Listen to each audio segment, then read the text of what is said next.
everyone, my name is Jess and welcome back to Little Miss Lorraine. Today I wanted to share with you some of my essential sewing tools. Being the beginning of the year, I know that there'll be a few people who have started sewing as a New Year's resolution, or they wanted to take up sewing in 2017. I know there were a few people that decided that Sew My Style would be their sort of foray into sewing, so I thought it would be handy to show you what some of my favourite tools are and what I think should make up the basis of your essential sewing kit. These are items that I have picked up over the years just from seeing people using them on Instagram or videos or Pinterest and things like that. So this is a fairly basic range. There are still so many things that I don't have that would be really useful, but you can't have everything. So this is sort of my staples here. You'll notice that Bailey's just in the background here. She's just having a little snooze on the bed, so hopefully she doesn't move around too much during the video. Let's jump into the video.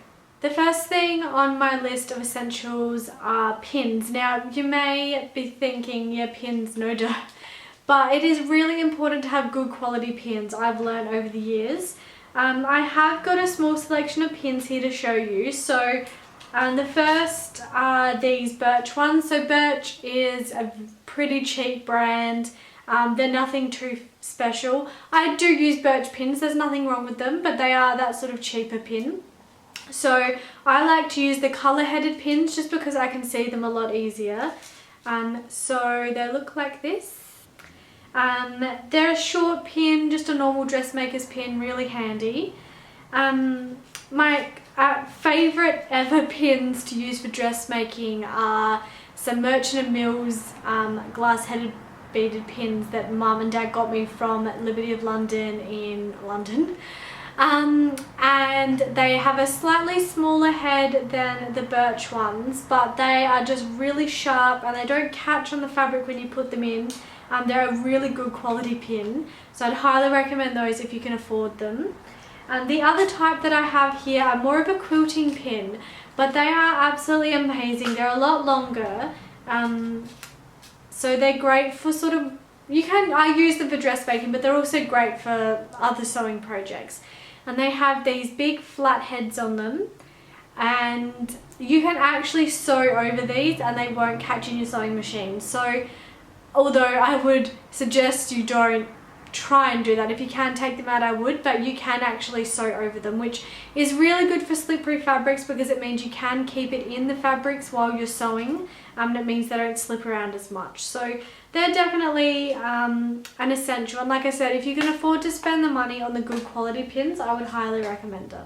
The next essential items on my list are scissors. Now, it is really, really important to invest in some good quality dressmaking scissors. For years, I just used these like $5 grey, just general scissors for cutting my fabric, and I always wondered why it just didn't have a very sharp, clean cut, and they were just not very good quality.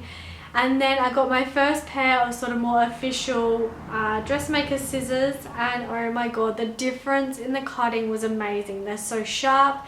They leave a really clean edge and they're just so easy to use. Obviously you want to make sure with scissors like this you don't let people use them for cardboard, paper, or any other general things other than fabric and thread, as it can blunt them. So I don't know what brand these are. Sarah Sharp Mundil. They're not like a well-known brand. These are just from Spotlight, but they are good quality dressmakers scissors. Obviously there are some really, really nice ones out there if you want to spend a lot of money on them.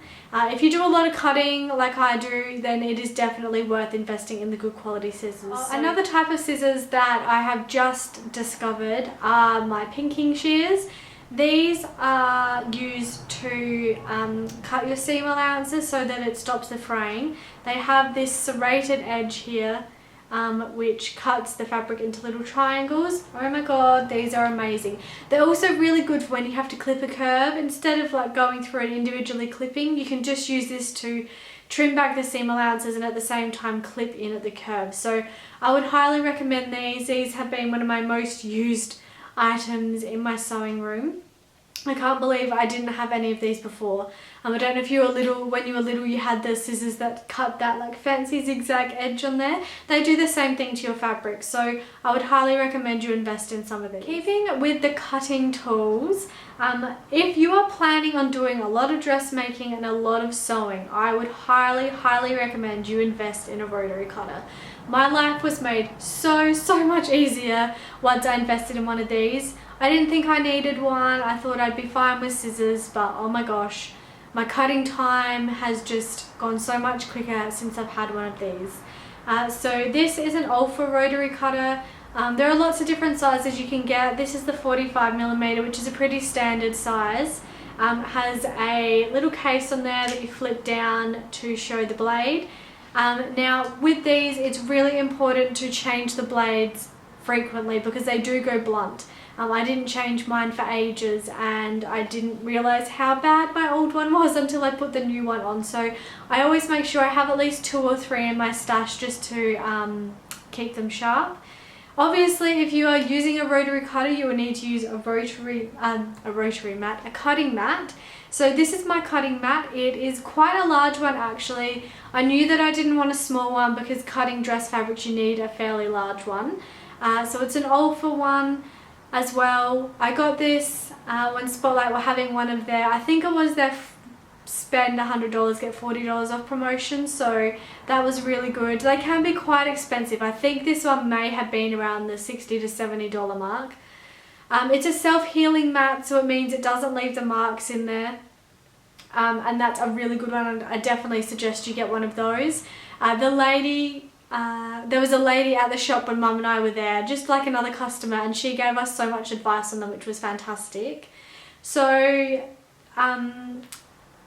that is definitely something you need if you have a rotary cutter. You don't want to be cutting into the table. You also notice on there it has got some measurements on there, which is great when you're lining things up and making sure things are straight. Highly used in the quilted community, but very useful for dressmaking as well. The next thing up on my essential sewing tools list are measuring tools. So I'll start with my measuring tape. So obviously this one's a pretty self-explanatory. I would definitely suggest getting a high quality. High quality is definitely better when it comes to dressmaking. I've used cheap stuff in the past and I've just found that it doesn't last, or they're just not great. So I'm now learning that I am better off investing a bit more money into something to make it last longer. So this is my all-time favorite measuring tape. It's my Merchant & Mills measuring tape, which Mum and Dad again got me from Liberty of London. They're just so handy. You use it all the time. They have inches on one side, centimeters on the other side, and yeah, just a really handy piece. I'm sure that most people would have one of these. If you don't have one, I'm not sure how you actually sew anything. So the next measuring tool are rulers. So I've got a small collection of rulers happening now, which I find all useful in their own way. So the first one is this sewing gauge, which I think comes standard with most sewing machines now anyway.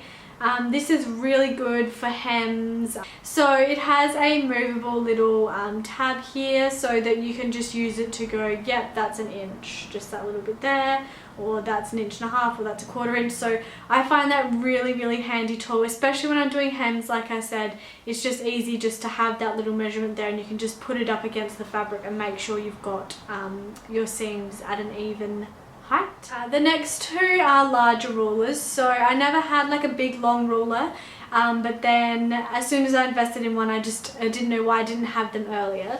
So the first one is this long 2-inch ruler. So it is 18 inches by 2 inches, and this is just so handy. Like, I use this all the time. I use it for when I'm tracing off my patterns, I use it when I'm sewing, I use it when I'm making home decor items. It's just the most handy tool. So I definitely suggest you look into one of these. You'll notice on mine, I'm not sure if you'll be able to see, but I've taken out a little chunk with my rotary cutter. That's how sharp they are. So I might need to buy a new one actually, but yeah, this is definitely a standard. I use this one all the time, so I'd highly recommend the long straight one. If you are planning on doing a lot of dressmaking, I would highly suggest you invest in a French curve. There's a few different types of French curves, but this is the one I went for. It's the metric French curve by So Easy, and it's great for if you have to grade in between pattern sizes or you're tracing off things, and it's just a really handy piece to have. So it has this large curve at the top here, and then it has the straight on one side and the curve on the other.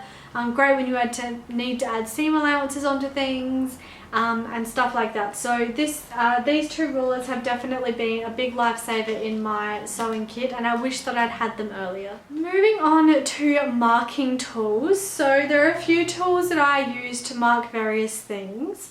My favourite thing to trace off patterns with, mark out things, you know, draw lines on fabric, that sort of thing, are these Friction Colours pens by Pilot. These are absolutely amazing. So I have them in all different colours, and I've got more than what I've got here, just, you know, for different types of fabrics and different colours of fabrics, but they are so handy. These actually turn clear when you put heat on them, so you can just iron them straight off. That's what I love about them. They're not they weren't designed for dressmaking or quilting, but they are actually used very widely in both communities. So I would highly suggest you have a look for some of these at your local craft store or just your local stationery shop. I get these from Officeworks all the time. I think they're about $2 each or something, so not that expensive. And they're really good. Next up with the marking tools is chalk. So I used chalk a lot before I got the pens. I prefer the pens, but there are some times when chalk is just easier. So I started off with the little chalk pencils. That's what Grandma had in her original sewing kit. But I just found they broke a lot when you sharpened them, and there was not a great range of colours. And then I moved on to just some really cheap coloured chalk from Spotlight before I moved on to the pens. Now, when I use chalk, I love to use my Merchant & Mills chalk from Liberty of London. I think I really love using this because it's actually from Liberty of London, and that is amazing. But it is a really good quality chalk, and the colour that comes off it is fantastic. I use this a lot for darker colours when I can't use the pens, so highly recommend having chalk. Marking tools are a big preference. Some people might prefer to use chalk all the time, some people prefer to use pens, so it's completely up to you, but I think it's always good to have a selection of them in your sewing kit just for different uses, and yeah, then you've got them there if you ever need them. Keeping on with the marking tools, one thing that I found to be really handy over the years is my tracing wheel. So this is a short wheel with spikes on it that is really handy for transferring markings, so things like darts and things like that. So when you have a tracing wheel, you will need to use carbon tracing paper. So this has a white side to it, which is the side that you push onto, and then a coloured side which goes onto your fabric, and that's the marking that gets transferred over onto your clothes. I actually don't think this is washable though, so I would be a little bit careful with what you use it for. If you can, I'd probably try and use one of the other marking tools, but sometimes this is just so much easier. Things like button placards and tucks and things like that where you need a full line, these are so much easier to use. So I would highly suggest investing in one of these in your sewing kit. Anyway, you've heard me talk about my least favourite sewing task before in my seamstress tag video, but having an unpicker is probably the most important thing in your sewing kit because you are going to make mistakes and you are going to have to unpick them. Now, your sewing machine will come with a small quick unpick, but personally I prefer the bigger ones. I purchased this one off of eBay because I couldn't get it in Australia. But it's a large ergonomic quick unpick, and it is an absolute lifesaver. It's so much easier to use than the small ones. You can actually hold it properly, your fingers don't get sore, and it is really sharp, which means you can run it along the stitches a lot easier. I think this was like $13. I'll link to the listing down below if it's still there. But if you are overseas, you can probably get this a little bit easier. It's a Dritz brand. I just really liked the shape of this. There are so many others that you can get And the ones that come with your sewing machine are fine, but I would probably suggest you upgrade to something a little bit more hardy because it is so much easier, and unpicking has become less of a chore now with this quick unpick. So I've got a couple more things to show you. These are things that you may have anyway and not necessarily just sewing related. So the first one is a sticky lint roller. Now this has become an absolute lifesaver in my sewing kit. I use it all the time and it's great. You can just peel off the layer once you've finished with it and chuck it in the bin. Much better than the other lint rollers, and also so much cheaper. I get these from IKEA. I think they're $1 for the refills, like, and you get a pack of 4, so really cheap. These are just great for picking up all of that thread, any fraying things, you know, when you cut into some fabric and it just leaves lint and everything everywhere. You can just do a quick roll over of this and it's all gone. So great for around your sewing machine, great for on your ironing board as well. And I really like these because, like I said, you can just take the layer off once you've done and just chuck it in the bin, and you actually get quite a lot of uses out of one roller. So I would definitely suggest adding one of these into your sewing kit. And last but not least are pressing tools. So these are probably one of the most important things you'll have in your sewing kit. I do not like ironing, and if you watched the seamstress tag video, you will have seen that I don't like ironing, but I think with your handmade pieces it is so important to press your garments. It just gives them a much neater finish, it makes everything sit really nicely, and they look way more professional. So having a really good quality steam iron is definitely a must. I use this Phillips iron. I love it because it has a really pointy tip so I can get into little grooves really easily. If you can afford one of those steam irons with the water catchment thing, Mum and my sister both have one of them and they are absolutely amazing, but they are quite expensive. So because I don't iron my normal everyday clothes, I can't really justify buying it just yet, but it's definitely something I'd like to invest in the next couple of years. But a really good quality steam iron is definitely a must. And to go with that, obviously you can use your normal ironing board, but I think it is really handy to have a smaller ironing board as well. You can buy small mini looking ironing boards from the craft store, but I made this one with Kenneth a couple of years ago and I absolutely love it. It just folds up and out of the way when I'm not using it, and it means I can have it right next to me while I'm sewing, so that if I just need to press something really quickly I can, instead of having to get up, going to the ironing board and coming back down again. So I'll try and link to the tutorial if I can find it, but it was quite a few years ago. It was a fairly simple make, but again, Kenneth is a qualified carpenter, so it was a little bit easier for him. But the instructions were really easy to use, so I'll try and link to that one if I can. Keeping with the pressing theme, these are definitely a couple of items that I think you should invest in, as they make pressing a lot easier and it does make for a more professional finish. So they are Taylor's ham and sausage. 10 points for anyone who can guess why they're called a Taylor's ham and sausage. So these are used for pressing garments. So the sausage is really good for sleeves, especially if you don't want to have a crease mark in them. You can just pop it into the sleeve and press over the top, or if you've got anything rounded, they're really good for that as well. And same with the Taylor's ham, these are good for darts and things like that. So I actually made both of these using a tutorial, I think it was from Tilly and the Buttons, so I'll see if I can link to that one down below, but they are available quite cheaply from your local craft store. But yeah, definitely something I think you should invest in. They are just really good when it comes to pressing your garments, and like I said, I just think that pressing your garments is such an important step in the sewing process. So that's my little essential sewing kit. It does seem like a lot of stuff, and don't feel like you need to go out and buy all of this at once. A lot of these are things that I collected over quite a few years, but I wish I'd known about some of them a little bit earlier on in my sewing journey. So I hope you found this video helpful. Please let me know below if you'd like to see any more videos like this, or if you have any ideas for any videos you'd like to see. I'd love to hear from you and try and get that going for you. As always, if you like this video, please hit the like button and subscribe if you haven't already, and I'll see you on my next one. Bye!